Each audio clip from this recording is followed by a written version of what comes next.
Hello dear students, आज के lecture में हम लोग बात करेंगे बाइंडिंग एनर्जी कर्व, ठीक, बंधन ऊर्जा वक्र पर, जिसमें अपन लोग देखेंगे कि बाइंडिंग एनर्जी कर्व के थ्रू अपन लोग किस तरीके से नाभिक या न्यूक्लियस की स्टेबिलिटी पर बात करेंगे। मतलब इस पूरे लेक्चर में अपन लोग बात करेंगे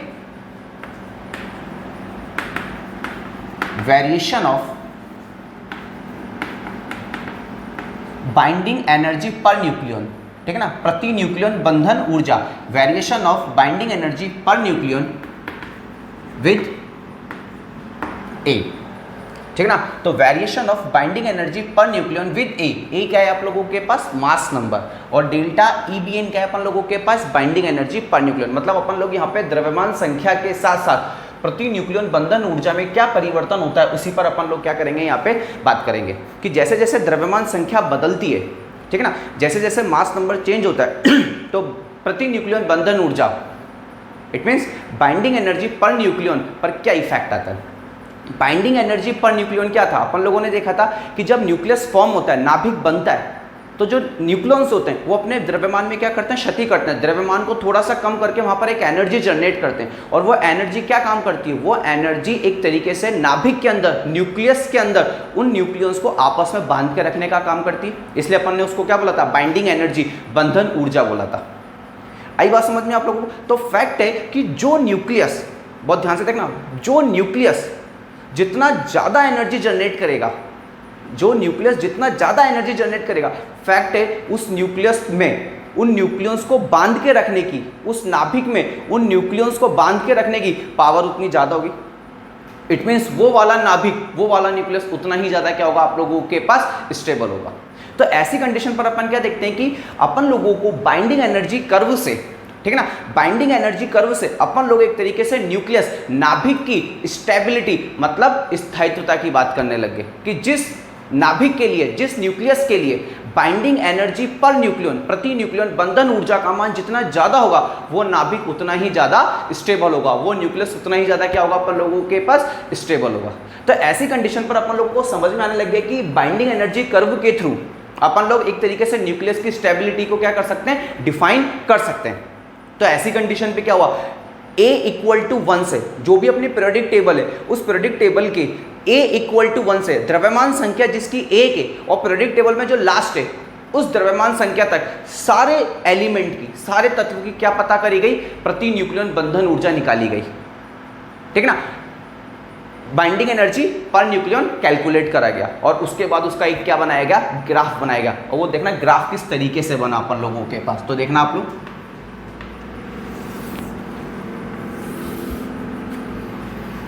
यहां पर अपन लोगों के पास होगा डेल्टा EBN। डेल्टा EBN का मतलब प्रति न्यूक्लियन बंधन ऊर्जा, बाइंडिंग एनर्जी पर न्यूक्लियन, जो कि किस में होगी? मेगा इलेक्ट्रॉन वोल्ट में होगी। और यहां पर अपन लोगों ने ले लिया ए क्या है आप लोगों के पास? मास नंबर, द्रव्यमान संख्या। आगे बात समझ में? अब A = 1 से अपन लोगों ने स्टार्ट करा, ठीक है ना। तो जो ग्राफ बना, अब ये जो भी है प्रैक्टिकल डेटा है, तो जो ग्राफ बना वो ग्राफ कुछ इस तरीके से बना।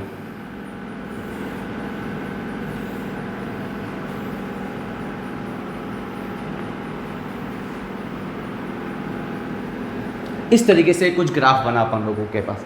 आई बात समझ में? ठीक, इस ग्राफ का जो पीक पॉइंट था, उच्चतम बिंदु था, ठीक, जिसके लिए 8.8 मेगा इलेक्ट्रॉन वोल्ट, प्रति न्यूक्लियन बंधन ऊर्जा का मान कितना है? 8.8 मेगा इलेक्ट्रॉन वोल्ट आया। और यहां पे जो एलिमेंट था वो एलिमेंट था आप लोगों के पास कौन?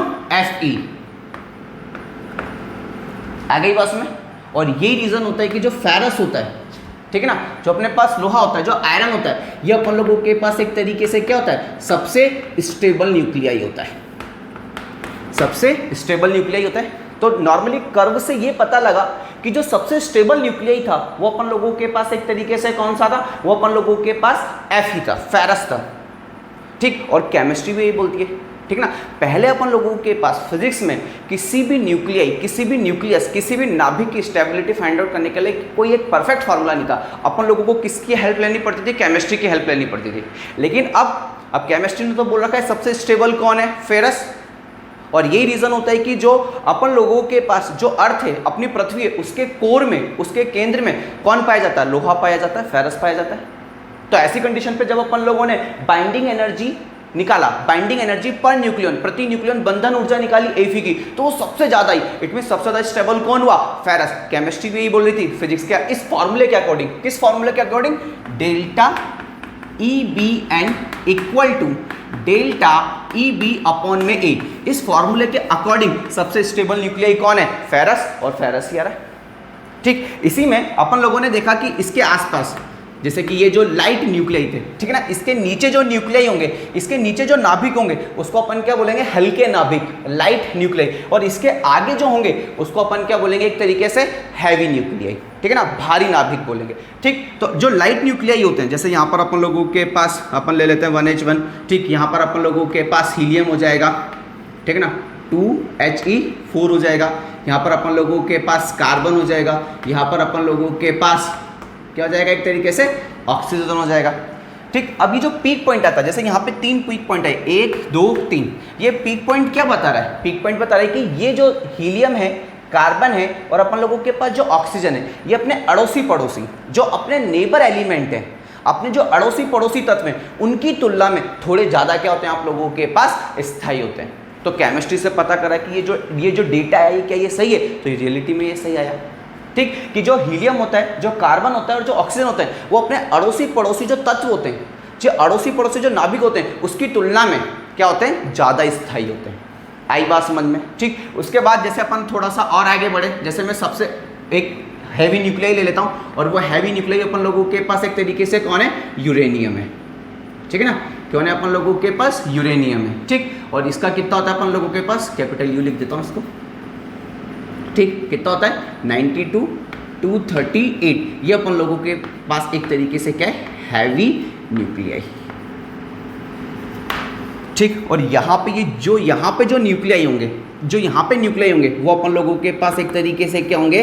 लाइट न्यूक्लियाई होंगे, ठीक है ना, हल्के नाभिक होंगे।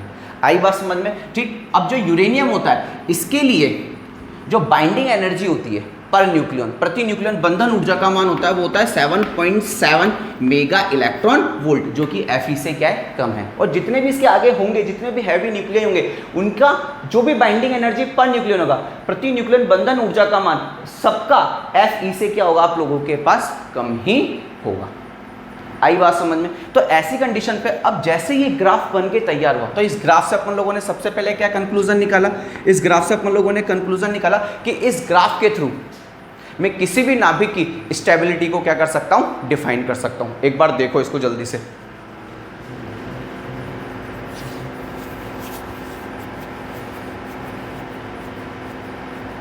ठीक है ना, तो अपन लोग क्या देख सकते हैं कि इस ग्राफ के थ्रू मैं किसी भी सिस्टम की, किसी भी नाभिक या किसी भी एलिमेंट की मैं क्या डिफाइन करता हूं? स्टेबिलिटी। एक तरीके से क्या बताता है? स्टेबिलिटी ऑफ न्यूक्लियस बताता है। क्या बताता है? एक तरीके से स्टेबिलिटी ऑफ न्यूक्लियस बताता है। ठीक, फिर इस ग्राफ को अपन लोगों ने देखा, तो अपन लोगों ने क्या देखा कि जैसे जैसे अपन लोग देखना, जैसे जैसे अपन लोगों के पास मास नंबर, द्रव्यमान संख्या बढ़ेगी, वैसे वैसे आप लोगों की जो प्रति न्यूक्लियन बंधन ऊर्जा है उसका मान भी बढ़ता जाएगा, लेकिन एक पर्टिकुलर वैल्यू तक। और वो पर्टिकुलर वैल्यू आप लोगों की कहाँ तक आ रही है? वो पर्टिकुलर वैल्यू आप लोगों के पास आएगी A = 56 तक। फिर उसके बाद वापस अपन लोगों के पास प्रति न्यूक्लियन बंधन ऊर्जा का मान, बाइंडिंग एनर्जी पर न्यूक्लियन का मान वापस क्या होने लग गया? डिक्रीज होने लग गया। तो अपन लोगों ने ये क्या देखा? अपन लोगों ने देखा कि जो बाइंडिंग एनर्जी पर न्यूक्लियन है, ठीक है ना, प्रति न्यूक्लियन बंधन ऊर्जा का मान जो पहले फर्स्ट, ठीक है ना, पहले तो क्या होगा? इंक्रीज होगा।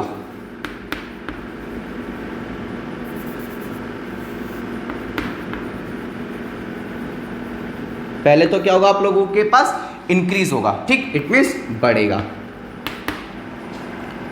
देन उसके बाद क्या होगा? उसके बाद आप लोगों के पास डिक्रीज होगा।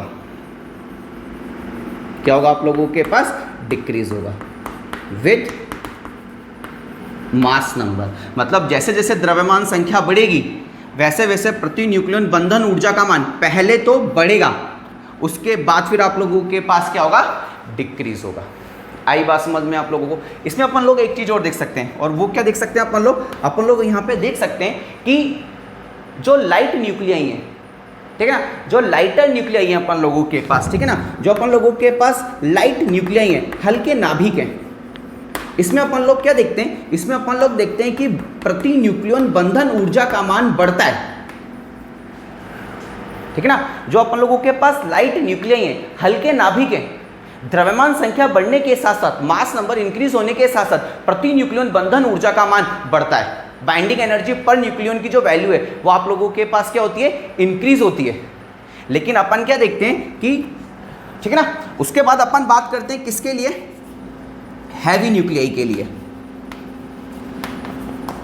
हैवी न्यूक्लियाई में अपन लोग क्या देखते हैं कि डेल्टा EBN प्रति न्यूक्लियन बंधन ऊर्जा का मान क्या होता है, डिक्रीज होता है, ठीक है ना। बाइंडिंग एनर्जी पर न्यूक्लियन की वैल्यू क्या होती है, डिक्रीज होती है with mass number. It means अगर मैं सिंपल सी बात करूं तो अगर मैं लाइट न्यूक्लियाई की बात करूंगा तो लाइट न्यूक्लियाई में अगर आप लोगों के पास द्रव्यमान संख्या का मान बढ़ेगा, ए का मतलब समझ गए ना, मास नंबर, द्रव्यमान संख्या, अगर ए की वैल्यू इंक्रीज होगी, ए का मान बढ़ेगा तो प्रति न्यूक्लियन बंधन ऊर्जा का मान भी बढ़ेगा। लेकिन किसके लिए, लाइट न्यूक्लियाई के लिए, हल्के नाभिक के लिए। लेकिन जब अपन बात करते हैं भारी नाभिक के लिए, हैवी न्यूक्लियाई के लिए, तो अपन क्या देखते हैं कि जो डेल्टा EBN है, मतलब प्रति न्यूक्लियन बंधन ऊर्जा, it means binding energy per nucleon की वैल्यू डिक्रीज होती है with increase in mass number, ठीक ठीक, मतलब द्रव्यमान संख्या बढ़ने के साथ साथ प्रति न्यूक्लियन बंधन ऊर्जा का मान क्या होता है, अपन लोगों के पास कम होता है। आई बात समझ में आप लोगों को। और यही रीजन होता है, अब आप बहुत ध्यान से देखना बेटा, ये ग्राफ एक तरीके से प्रैक्टिकल डेटा है अपन लोगों के पास, जिसमें अपन लोगों ने क्या देखा, अपन लोगों ने देखा कि जो बाइंडिंग एनर्जी कर्व ये एक तरीके से स्टेबिलिटी बताएगा, ठीक। अपन लोगों ने मास नंबर 1 से लेकर, द्रव्यमान संख्या 1 से लेकर प्रोडक्ट टेबल में जहां तक अपन लोगों के पास एलिमेंट है वहां तक अपन लोगों ने हर एक एलिमेंट की क्या निकाली, बाइंडिंग एनर्जी पर न्यूक्लियन, प्रति न्यूक्लियन बंधन ऊर्जा निकाली। उसके बाद अपन लोगों ने एक ग्राफ बनाया, तो ग्राफ कुछ इस तरीके का बना, और इसको कंपेयर करा अपन लोगों ने केमिस्ट्री में जो बोल रहे हैं उससे, और जो भी अपन बोल रहे हैं और जो केमिस्ट्री बोल रहा है वो बिल्कुल इक्विवेलेंट है। इट मींस ये जो भी ग्राफ निकल के आया वो एकदम सही निकल के आया। जिसमें अपन लोगों ने देखा कि सबसे स्टेबल न्यूक्लियाई अपन लोगों के पास कौन है, Fe56 है। तो इस ग्राफ से अपन लोगों को पता लगा कि कौन सा न्यूक्लियाई, कौन सा नाभिक कितना अपन लोगों के पास स्थायी होगा, कितना अपन लोगों के पास स्टेबल होगा। और ये रीजन होता है, बहुत ध्यान से सुनना बेटा, अब चाहे लाइट न्यूक्लियाई हो, वो लाइट न्यूक्लियाई भी किसके पास जाना चाहता है, स्टेबिलिटी फाइंड आउट करना चाहता है कि नहीं चाहता है। और जो हैवी न्यूक्लियाई है वो भी कहां पे जाना चाहता है, Fe के पास जाना चाहता है। क्यों जाना, क्यों, क्योंकि वो भी स्टेबिलिटी फाइंड आउट करना चाहता है, वो भी स्टेबल होना चाहता है, स्थायी होना चाहता है। और यही रीज़न है, आप बहुत ध्यान से सुनना, और यही रीज़न है कि जो हैवी न्यूक्लियाई होते हैं वो स्थायित्वता लेने के लिए, ठीक है ना, स्टेबिलिटी लेने के लिए वो एक तरीके से क्या स्टार्ट कर देते हैं, वो एक तरीके से न्यूक्लियर फ्यूजन स्टार्ट कर देते हैं, नाभिकीय विखंडन की क्रिया स्टार्ट कर देते हैं और अपने नाभिक को तोड़ना स्टार्ट करते हैं। और जब नाभिक को तोड़ते हैं तो उसमें से ऊर्जा निकलती है, ठीक है ना। एक नाभिक दो हल्के हल्के नाभिकों में टूटते हैं और कैसे भी करके वो भी क्या प्राप्त करना चाहते हैं, कहाँ पे जाना चाहते हैं, स्टेबिलिटी लेना चाहते हैं, स्थायित्वता लेना चाहते हैं। और ये रीज़न है कि जो हैवी न्यूक्लियाई होते हैं वो क्या करते हैं, न्यूक्लियर फ्यूजन करते हैं, नाभिकीय विखंडन अभिक्रिया करते हैं। और जो लाइट न्यूक्लियाई होते हैं वो ऊपर जाना चाहते हैं। अब लाइट है, टूट तो सकता नहीं है, जुड़ने की कोशिश करते हैं, आपस में क्या करते हैं, जुड़ने की कोशिश करते हैं। और क्या करते हैं, ये एक तरीके से न्यूक्लियर फ्यूजन करते हैं, फ्यूजन करते हैं। क्या करते हैं, न्यूक्लियर फ्यूजन करते हैं, नाभिकीय संलयन अभिक्रिया करते हैं। जैसा कि कहां पर होता है, सन में होता है, जहां पे हल्के नाभिक मिलके एक भारी नाभिक का क्या करते हैं, निर्माण करते हैं। और कैसे भी करके वहां पे जाना चाहते हैं, और वहां पे नहीं तो हीलियम, कार्बन या ऑक्सीजन के पास जाना चाहते हैं। और अपन डिस्कस भी करेंगे कि जो अपना सन है वहां पे एक तरीके से कार्बन नाइट्रोजन चक्र चलता है। मतलब जो हल्के नाभिक है वो किस में कन्वर्ट होने की कोशिश करते हैं, अपने आप को भारी नाभिक में बदलने की कोशिश करते हैं, ताकि क्या प्राप्त कर सकें, स्थायित्वता, स्टेबिलिटी लेके आ सकें। आई बात समझ में। तो इस ग्राफ के थ्रू अपन ये सारी की सारी क्या करते हैं, बातें करते हैं। आई बात समझ में। देखो इसको एक बार